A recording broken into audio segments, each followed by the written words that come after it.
जुना जालना भागात गोवंश हत्या होत असल्याच्या संशयावरून बजरंग दल आणि गोरक्षक कार्यकर्ते घटनास्थळी पोहोचल्यानंतर वाद निर्माण झाला। यावेळी खाटीक समाजातील काही नागरिक आणि कार्यकर्त्यांमध्ये शाब्दिक बाचाबाची झाल्यानंतर हाणामारी झाल्याचा दावा बजरंग दलाच्या कार्यकर्त्यांनी केलाय। घटनेनंतर कार्यकर्त्यांनी कथित गोवंशाचं मांस महापालिका परिसरात आणून ठिय्या आंदोलन केलंय। पोलिसांसमोरच हल्ला झाल्याचा आरोप करत संबंधितांवर कारवाई करण्याची मागणी त्यांनी केली। तसंच कथित मटण मार्केट पालिकेच्या जागेवर असल्याचा दावा करत अतिक्रमण हटवण्याची मागणी करण्यात आली। दरम्यान आंदोलनानंतर महापालिका प्रशासनाने जुना जालना भागातील संबंधित कथित मटण मार्केटवरील अतिक्रमण हटवण्याची कारवाई सुरू केली। जय हिंद, जय श्री राम। आज सवेरे गौरक्षकों को एक टिप मिली थी कि खुलेआम वहाँ गौवंश बैल काटा गया है। तो हमने कदीम जालना के हमारे गौरक्षक यश और बालाजी जी ने ना संपर्क करे पुलिस वालों को। वहाँ जो कांस्टेबल आए उधर विदाउट वर्दी में आए, वहाँ कॉपरेट वगैरह करे, लेकिन एक्चुअली क्या होगा, वहाँ जो भीड़ मुसलमानों की जो भीड़ जमा हुई कसाई लोगों की, उन्होंने पहले डिपार्टमेंट था जब तक अच्छी बात करे, हमको सबको भैया दादा जी जो कार्यकर्ता थे सबको अच्छी बात करे।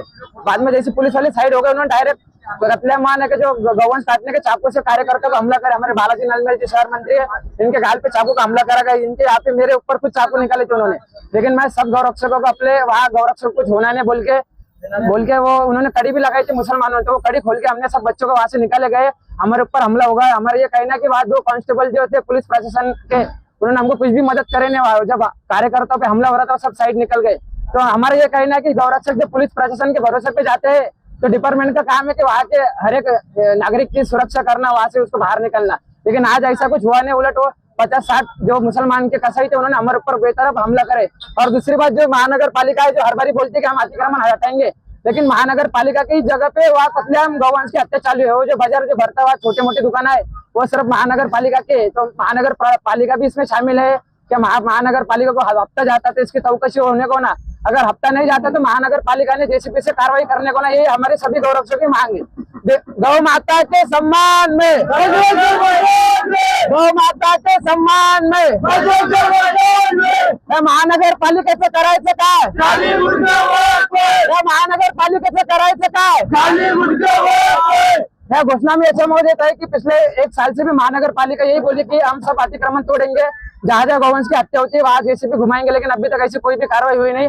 और आज हमारे गौरक्षक के ऊपर हमला होगा तो इसका कहीं ना कहीं जवाबदार महानगर पालिका है, और जालना कदीम पुलिस स्टेशन भी इसकी जवाबदारी लेने को। भिवंडीतील दुर्घटनाग्रस्त कोहिनूर इमारतीच्या ए आणि बी विंग मधील 108 कुटुंबांना सुरक्षिततेच्या कारणास्तव बाहेर काढण्यात आल्यानंतर महापालिकेने तोडक कारवाई सुरू करण्याची तयारी केली आहे। मात्र कायमस्वरूपी पर्यायी पुनर्वसनाची लेखी हमी मिळाल्याशिवाय कारवाई होऊ देणार नाही अशी भूमिका रहिवाशांनी घेत विरोध केलाय। रहिवाशांच्या आक्रमक भूमिकेनंतर महापालिकेने तोडक कारवाईला तात्पुरती स्थगिती दिली आहे। परवा दिवशी जी दुर्घटना घडली 1557 जी एक विंग जी अचानक कोसळलेली आहे, त्याची एक विंग आहे, त्याच्यामध्ये लोकांचं सर्व जीवनावश्यक संपूर्ण पुंजी सर्व सामानात आहे, त्यामुळे ते लोक त्याला विरोध करत आहेत। आम्ही तर सकाळी 10:30-11ला ते निष्कासनाची तयारी केली होती, पण स्थानिकांचा प्रचंड विरोध असल्यामुळे सध्या ती स्थगित ठेवलेली आहे आणि वरिष्ठांकडून आदेश आल्यानंतर पुढची कारवाई होईल। बघा, एक शाळा नंबर इथे 72 म्हणून आहे बाजूला, आणि गीता मंदिर म्हणून आहे, तिथे तात्पुरत्या स्वरूपात त्यांना व्यवस्था केली राहण्याची, आणि जे काही सुविधा महापालिकेकडून शक्य आहे, जेवण किंवा इतर मेडिकल व्यवस्था ही सर्व तिथे करण्यात। नक्कीच जर स्ट्रक्चर ऑडिट करून जर काय होत असेल तर नक्कीच करायला पाहिजे, किंवा प्रशासनाने सगळ्यांनी जे निघाल्यात 100 कुटुंब जे बाहेर पडल्यात त्यांना कुठेतरी आसरा दिला पाहिजे। कारण का तुम्ही काल ऐकलं मी की महापौरांनी एक मीटिंग घेतली तातडीची, त्याच्यामध्ये बऱ्याचशा बिल्डिंगी धोकादायक त्यांना तोडण्याचा आदेश दिलाय, पण तोडण्याचा आदेश देण्यापूर्वी तुम्ही लोकांना कुठेतरी बसवा, नाहीतर लोकांचं कुठं ह्या पावसाळ्यामध्ये लोक कुटुंब घेऊन रोडवर तर राहू नाही शकत। नगरपालिकेकडे कोणतीही अशी सुविधा नाही की लोकांना तुम्ही खाली करता, तर त्यांना कुठल्या रूम कुठे देणार आहे तुम्ही? रूम आमंत्रणामध्ये आहे तिथे करून द्या।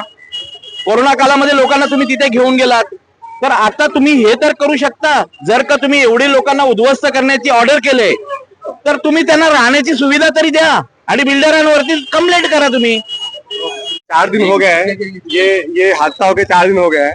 अभी तक शासन की तरफ से जो बाकी बिल्डिंग में जो खाली करवाए हैं लोगों को, अभी उनके लिए कोई सुविधा उपलब्ध नहीं कराई गई है। तो हमारा ऐसा कहना है प्रशासन से कि ठीक है आप लोग इसको तोड़ने की बात कर रहे हैं, लेकिन जो इसमें रहने वाले परिवार हैं जो आज 3 दिन से रोड पे सो रहे हैं, महिलाएं हैं, बच्चे हैं, बुजुर्ग हैं, उनके लिए पहले उनका कुछ रास्ता तो निकाला जाए। बारिश का मौसम में लोग कहाँ जाएंगे? गरीब लोग यहाँ कुछ लाके गीता मंदिर में रह रहे हैं, कुछ स्कूल में रह रहे हैं। तो ये हिसाब से प्रशासन से हमारा कहना है कि पहले उसका जांच किया जाए कि आखिर में वो बिल्डिंग तोड़ने की जैसी है कि नहीं। आज 3 दिन से हो गया, खाली करवा के लोगों को बाहर रोड पे छोड़ दिए हैं और कोई सुनवाई नहीं हो रही है। ये महापालिका ने नोटिस दिया था? महापालिका ने कोई भी नोटिस नहीं दिया है कि बिल्डिंग को तोड़ने के लिए। कोई आदमी जानबूझ के मरने के लिए बिल्डिंग में नहीं जाएगा। ये जो वो नोटिस दिखाए, उनके पास नोटिस है क्या? नहीं, अप्रैल में कोई नोटिस नहीं लगाया। मेंटेनेंस का लगाया, हमें नोटिस लगाया है, किसी का रिसीविंग है, किसी का साइन है, वहाँ पे कुछ नहीं। ये खाली आज नोटिस शो कर रहे हैं कि बिल्डिंग का हादसा हुआ है, तभी अपने हाथ अपने कामों को छुपाने के लिए। वो 14 साल की पुरानी की बिल्डिंग आज वो तोड़ने की बात कर रहे हैं। इसका जिम्मेदार कौन है? हमारी जो मांगे हैं, हमको रूम चाहिए। तो अगर बिल्डर तोड़ना है तो तोड़िए, उसको कोई दिक्कत नहीं। वो पहले उसका लिखत में चाहिए, बना के लिख के दीजिए कि तुमको अगर टूटेगा तो यहाँ बना के मिलेगा रूम। और बिल्डर, वो भी बिल्डर लिख के दे। ऐसा नहीं कि महापालिका बोली तो हो गया, ऐसा नहीं। बिल्डर प्रॉपर आए, यहाँ पूरा बकायदा लिख के हर पर रूम जितने हैं सबको चाहिए, आप एक कॉपी चाहिए। उसके बाद ही हम बिल्डिंग तोड़ने नहीं तो गाला हो चाहे रूम सबको लिख के चाहिए। और बंदे वाले हम लोग के घर वो भी गया, इधर घर था वो भी टूट रहा है, हम लोग एकदम बर्बाद है, समझ में नहीं आ रहा है क्या करें।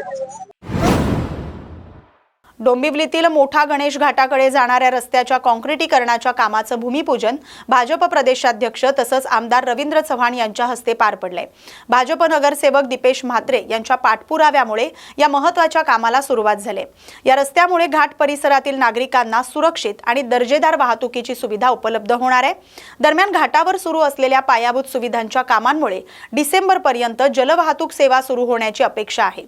त्यानंतर ठाणे आणि वसई विरारकडे जलद प्रवासाचा पर्याय उपलब्ध होणार आहे। मोठा गाव हे डोंबिवलीतील सर्वात मोठा गणेश घाट आहे आणि या गणेश घाटावरती मोठ्या प्रमाणात सार्वजनिक गणपती विसर्जन मोठ्या प्रमाणात होत असतं। गणेश घाटावरती जाणारा रस्ता अनेक वर्षापासून जागेच्या अडचणीमुळे काँक्रिटीकरण होऊ शकला नव्हता, परंतु आता जागेची अडचण दूर झालेली आहे आणि त्या रस्त्याचं आज प्रदेशाध्यक्ष रवींद्र चव्हाण यांच्या हस्ते भूमिपूजन झालेलं आहे आणि लवकरच ते काम पूर्ण होईल आणि गणपती विसर्जनाच्या वेळेला जे गणेश भक्त येतात त्यांच्यासाठी एक मोठा दिलासादायक काम होईल अशी अपेक्षा आम्हाला हो। आणि मोठा गावमध्ये याच रस्त्यालगत असलेली जी जेटी आहे ज्याच्यावरून रोरो सर्व्हिसेस माननीय मुख्यमंत्री देवेंद्र फडणवीस साहेब, त्याचबरोबर मेरिटाईल बोर्डाचे मंत्री नितेश राणे यांच्या माध्यमातून, त्याचबरोबर प्रदेशाध्यक्ष रवींद्र चव्हाण यांच्या माध्यमातून हे रोरो जेटीचं काम जे सुरू आहे आणि वॉटर टॅक्सीचं जे वॉटर ट्रान्सपोर्ट आहे त्याचं काम प्रगतीपथावर आहे आणि येत्या डिसेंबरपर्यंत ते काम पूर्ण होऊन इथून रोरो सर्व्हिस लोकांसाठी सुरू होईल अशी अपेक्षा आहे। त्याची पाहणी आज रवींद्र चव्हाण साहेबांनी केली। त्याचं काम जवळजवळ 70% पूर्ण झालेलं आहे, 30% काम उर्वरित आहे, तेही लवकर पूर्ण होईल अशी अपेक्षा मला आहे। रोरोचे 2 रूट त्यांनी तयार केलेले आहेत। एक रूट आहे जो मोठा गावपासून सुरू होणार आहे, मोठा गाव ठाणे, त्याच्यानंतर वसई विरार मीरा भाईंदर असा तो रूट आहे आणि एक दुसरा रूट जो महत्वाकांक्षी रूट आहे जो मोठा गावपासून तर नवी मुंबईच्या इंटरनॅशनल एअरपोर्ट पर्यंत जातो, त्याचं देखील काम भविष्यामध्ये सुरू होण्याची दाट शक्यता आहे आणि हे सगळे कामं माननीय मुख्यमंत्री देवेंद्र फडणवीस साहेब यांच्या नेतृत्वामध्ये होत आहेत। पक्षप्रवेश, लोकांचा विश्वास आणि भारतीय जनता पार्टीच्या माध्यमातून होत असलेली कामं याच्यावर विश्वास ठेवून लोक प्रवेश करतायत। बाकी त्याच्यात राजकारणाचा काही विषय नाही। आता बघा कुठल्या निवडणुका नाही, काय नाही, पण तरी लोक प्रवेश करतात, याचा अर्थ भारतीय जनता पार्टीचं काम या भागामध्ये चांगलं आहे आणि त्याच्यामुळे ही कामं होत आहेत।